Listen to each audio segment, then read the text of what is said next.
Now, so this is pretty significant. This is pretty significant stuff. Um, Isometric training effectiveness for reducing the systolic number was 98% effective. Aerobic training was 40.5% effective at reducing that systolic blood pressure.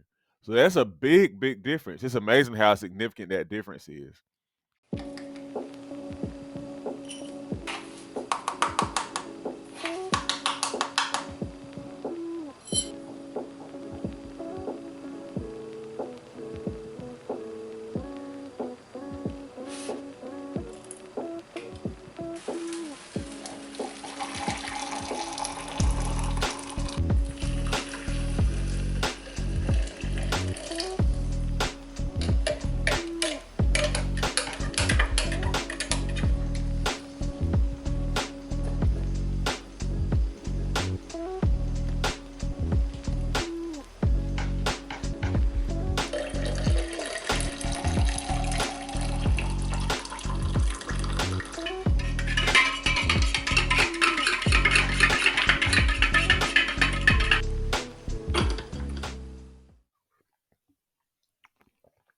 Good morning.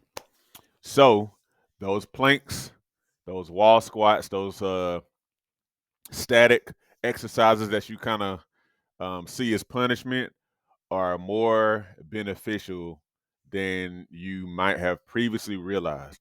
So I came across a study that I have linked to in the description that says that isometric exercises, which are um, resistance exercises where you hold a still position for a period of time while contracting a muscle group, those exercises tend to be more effective at lowering systolic and diastolic blood pressure than aerobic exercise and other forms of exercise. Now, that is so if you don't remember what a plank is when you hold a um either the top of a push-up position on the ground or something like that, or you do a similar position except you kind of rest on your elbows and forearms and you hold that for as long as possible. Very good core exercise, abdominals and your lower back and all that kind of good stuff, and other things are stabilizing too, like your legs and your shoulders and all that kind of good stuff. Also, another example of an isometric exercise is wall squats. And I think probably a lot of people are familiar with that too, where essentially you put your back, mainly your lower back against the wall, and you go down into a squat position until your legs are almost 90 degrees bent, and you hold it as long as you can. It fries the top of the thighs. It fries them. Um, but yeah, exercises like those where you hold a position for some period of time. I've been actually doing some isometrics a bit to kind of work on part of the top of my pull up, where basically I hold the top pull up position for a period of time. Now, so for a long time, we've kind of known that blood pressure can be reduced by exercise in general, in particular aerobic exercise, what we typically think about. Um, but again, this is saying that isometrics are more effective than aerobic cardio, running and stuff like that.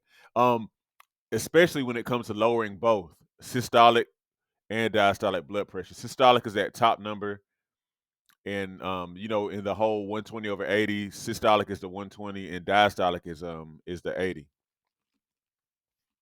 Okay. Now, so this is pretty significant. This is pretty significant stuff.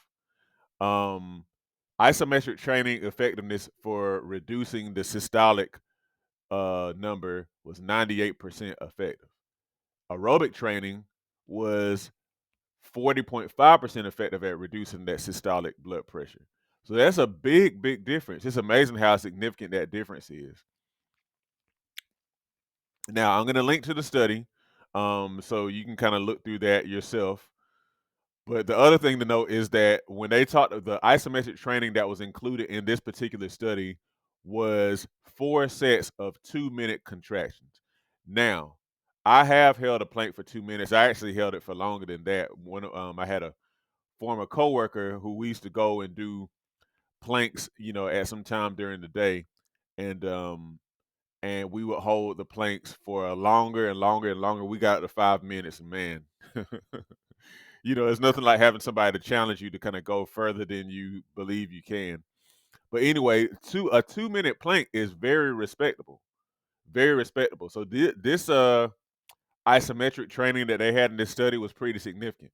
However, do not let that deter you if you're not able to do like a wall squat for 2 minutes or a plank for 2 minutes or any other isometric exercise for 2 minutes. The thing is to keep in mind is that you work up to it. Don't worry about how far you need to go. Just work on it, and you'll get there. Okay. So the moral of the story is, this is just another reason to include isometric exercise in your exercise regimen. Again, another reason, of course, aside from just blood pressure, which is big enough, but including isometrics specifically in your exercise routine, is that isometrics help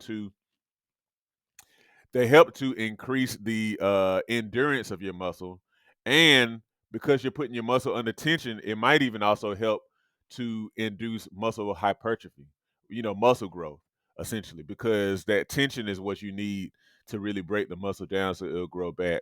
So isometrics, man, isometrics. I'm definitely going to adjust what I'm doing. I haven't done planks in a while, on a regular basis, but I probably will, and I'll try to see how else I can include other um, similar exercises in my personal exercise routine.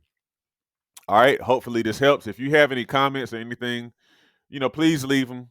Share this. Don't keep this to yourself and just say, "Oh, that was cool," and then keep it moving. Share it, and more importantly, do something based on what you've heard. Okay. All right. Have a good day, y'all.